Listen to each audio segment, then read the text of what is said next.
Hello friends, आपका स्वागत है आपके यूट्यूब चैनल फिजिक्स एनालिसिस 9305 पर। आज हम बात करने वाले हैं इस वीडियो में गॉस की प्रमेय के अगले अनुप्रयोग की, जो है किसी आवेशित कोश के कारण वैद्युत क्षेत्र की तीव्रता। इस कोश के कारण हम इसके बाहर वैद्युत क्षेत्र की तीव्रता तथा इसके पृष्ठ पर तथा इसके अंदर 3 स्थानों पर वैद्युत क्षेत्र की तीव्रता का व्यंजक स्थापित करने वाले हैं। इसके लिए हम मान लेंगे, माना एक आवेशित कोश है जिसका केंद्र O है और इसको प्लस Q कूलाम आवेश दिया जा रहा है। इसको जब प्लस Q कूलाम आवेश दिया जाएगा तो यह आवेश इसके बाहरी पृष्ठ पर एक समान रूप से फैल जाएगा। चूंकि हमने पिछला अनुप्रयोग पढ़ रखा है और उसमें एक समतल आवेशित चालक चादर है जिसको प्लस का Q कूलाम आवेश दिया गया था, जो कि उसके पृष्ठ पर एक समान रूप से फैल गया था। उसी प्रकार से ये गोलीय कोश को जब प्लस Q कूलाम आवेश दिया जाएगा तो यह आवेश इसके बाहरी पृष्ठ पर एक समान रूप से फैल जाएगा। और साथ ही हम मान लेंगे इस पृष्ठ का आवेश का पृष्ठ घनत्व सिग्मा है, जिसकी हमें आवश्यकता पड़ेगी। सबसे पहले हम इस गोलीय कोश के बाहर वैद्युत क्षेत्र की तीव्रता का व्यंजक स्थापित करेंगे, फिर इसके बाद इस कोश के पृष्ठ पर तथा इसके बाद इसके अंदर किसी बिंदु पर वैद्युत क्षेत्र की तीव्रता का व्यंजक स्थापित करेंगे। तो सबसे पहले हम बाहर ज्ञात करते हैं। इसके लिए हम एक बिंदु बाहर ले लेंगे O से स्मॉल r दूरी पर एक बिंदु। उससे पहले मान लेंगे इस गोलीय कोश की त्रिज्या कैपिटल R है। बाहर वैद्युत क्षेत्र की तीव्रता ज्ञात करने के लिए हम मान लेंगे, माना इस कोश से बाहर केंद्र से स्मॉल r दूरी पर एक बिंदु P है। स्मॉल r दूरी पर एक बिंदु P है जिस पर वैद्युत क्षेत्र की तीव्रता ज्ञात करनी है। क्योंकि हम सभी जानते हैं कि गॉस की प्रमेय जो है ओपन पृष्ठों के लिए असत्य है, इसलिए हम इस बिंदु P से होकर जाने वाले एक गॉसियन पृष्ठ की कल्पना कर लेंगे। मान लेंगे गॉसियन पृष्ठ है जो कि इस बिंदु P से होकर गुजर रहा है। इस गॉसियन पृष्ठ से होकर जाने वाले इस बिंदु P से होकर जाने वाले एक गॉसियन पृष्ठ की कल्पना कर लेंगे।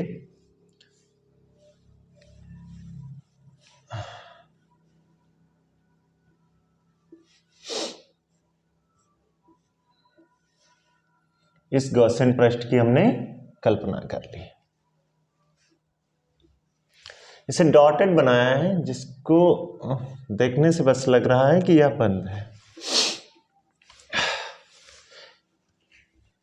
यह गॉसियन गोला है। इस गोले पर मान लेंगे एक छोटा सा क्षेत्रफल अवयव वेक्टर dA है, जिसकी दिशा बाहर की तरफ लंबवत होगी तथा साथ ही इस बिंदु P पर वैद्युत क्षेत्र की तीव्रता वेक्टर E बाहर की तरफ होगी, क्योंकि हम जानते हैं प्लस Q से वैद्युत क्षेत्र की तीव्रता बाहर की तरफ होती है। सो यहाँ पर वैद्युत क्षेत्र की तीव्रता वेक्टर E हो जाएगी। हमने देखा वैद्युत क्षेत्र की तीव्रता वेक्टर E तथा क्षेत्रफल अवयव वेक्टर dA के बीच यहाँ पर कोण 0 अंश है। तो सबसे पहले हम इस छोटे से क्षेत्रफल अवयव के कारण गुजरने वाले वैद्युत फ्लक्स की गणना कर लेंगे और इसके बाद संपूर्ण गॉसियन पृष्ठ से होकर गुजरने वाले वैद्युत फ्लक्स की गणना कर लेंगे। तो सबसे पहले हम ज्ञात कर रहे हैं कोश के बाहर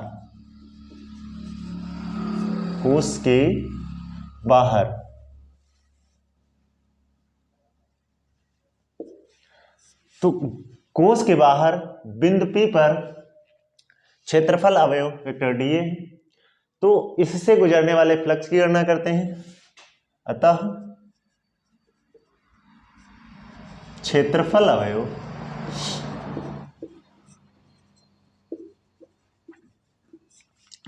वेक्टर dA से होकर गुजरने वाला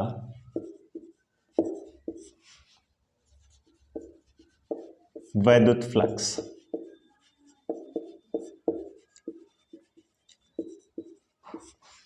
d phi p होगा, जो कि vector E dot vector dA होगा। यहां से आ जाएगा d phi p is equal EDA cos theta, चूंकि थीटा इज इक्वल 0 अंश है, इसलिए हमें अगली लाइन में प्राप्त हो जाएगा D five P is equal E D A cos 0 अंश। चूंकि हम जानते हैं कॉस 0 का मान 1 होता है, इसलिए प्राप्त हो जाएगा D five P is equal E D A.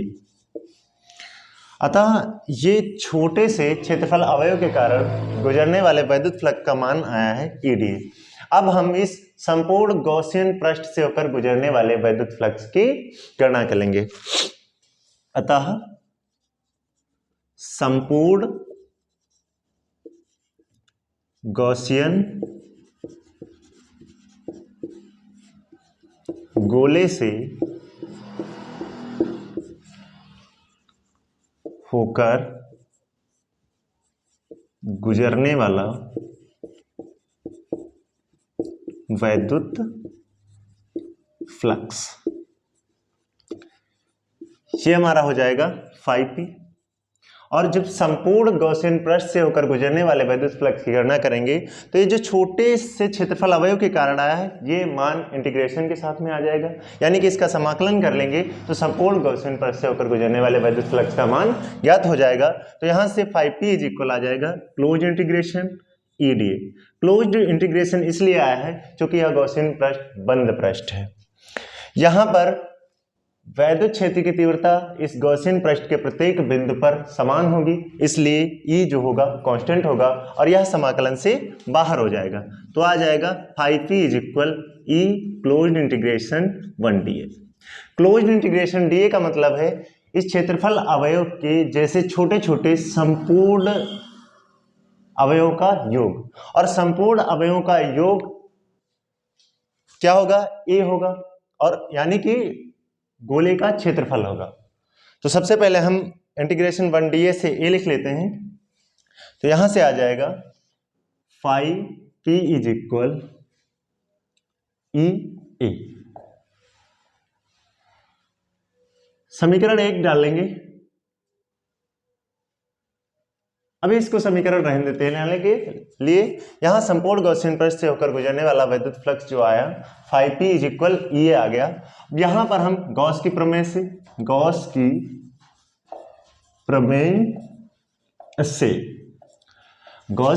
से हम जानते हैं कि जो गुजरने वाला वैद्युत फ्लक्स होता है 5P वो इज इक्वल होता है Q अपॉन एप्सिलॉन नॉट।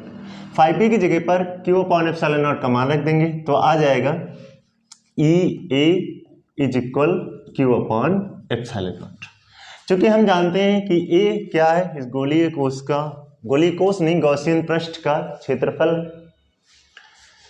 जिसका क्षेत्रफल होता है 4πr², और Q है, Q का मान हम रखेंगे पृष्ठ घनत्व से, क्योंकि हमने आपको पिछले वीडियो में बताया है कि आवेश का पृष्ठ घनत्व क्या है। तो प्रति एकांक क्षेत्रफल में आवेश का पृष्ठ घनत्व कहलाता है, इसलिए सिग्मा इज इक्वल हो जाता है Q अपॉन ए। तो यहां से निकल के आ जाता है Q इज इक्वल सिग्मा ए। तो यहां पर हो जाएगा A इज इक्वल 4πr², क्योंकि इस गॉसियन पृष्ठ की त्रिज्या r है तो इसका क्षेत्रफल 4πr² हो जाएगा, और साथ में पृष्ठ घनत्व से Q इज इक्वल सिग्मा ए हो जाएगा। इन दोनों के मान यहाँ पे रख देंगे तो E into 4πr² is equal sigma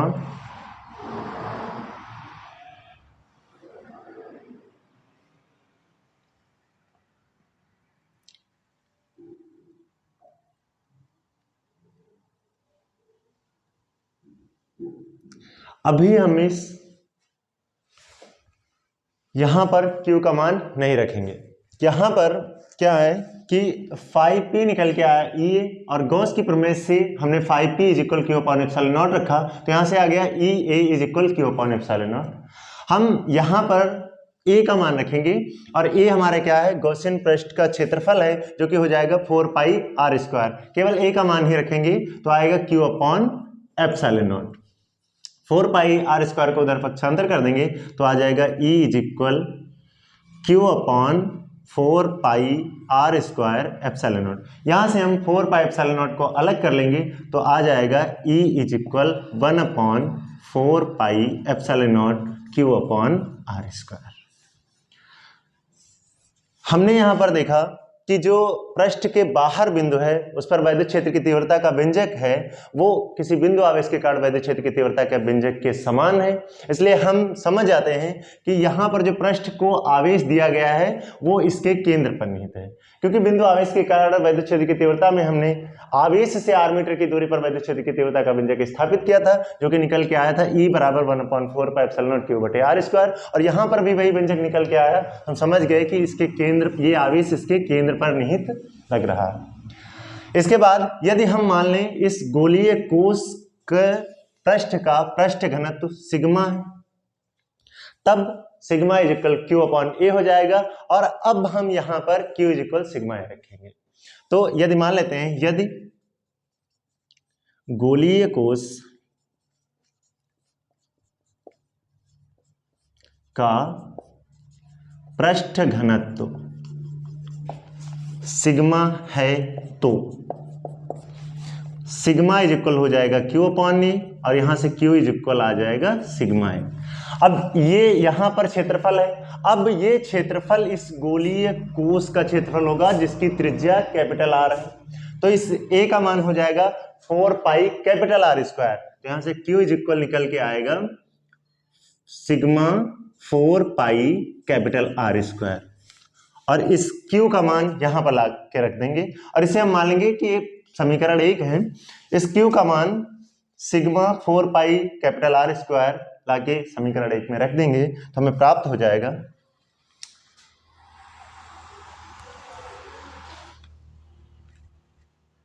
Q का मान समीकरण 1 में रखने पर तो आ जाएगा E is equal 1/4 pi epsilon naught, Q की जगह पर रखेंगे sigma 4 pi capital R square बटे स्मॉल r स्क्वायर। यहां से 4 से 4 कैंसिल हो जाएगा, पाई से पाई कैंसिल हो जाएगा, तो बचेगा E is equal sigma upon epsilon not capital R square बटे स्मॉल r स्क्वायर। यहां पर किसी गोलीय कोश के कारण वैद्युत क्षेत्र की तीव्रता का व्यंजक उस कोश के बाहर किसी बिंदु पर निकल के आ गया है, जो कि E इज इक्वल है sigma upon epsilon not capital R square बटे स्मॉल r स्क्वायर। इसके बाद हम बात कर लेंगे कि इसके पृष्ठ पर वैद्युत क्षेत्र की तीव्रता का व्यंजक। तो अब हम इसके पृष्ठ पर वैद्युत क्षेत्र की तीव्रता का व्यंजक देखेंगे।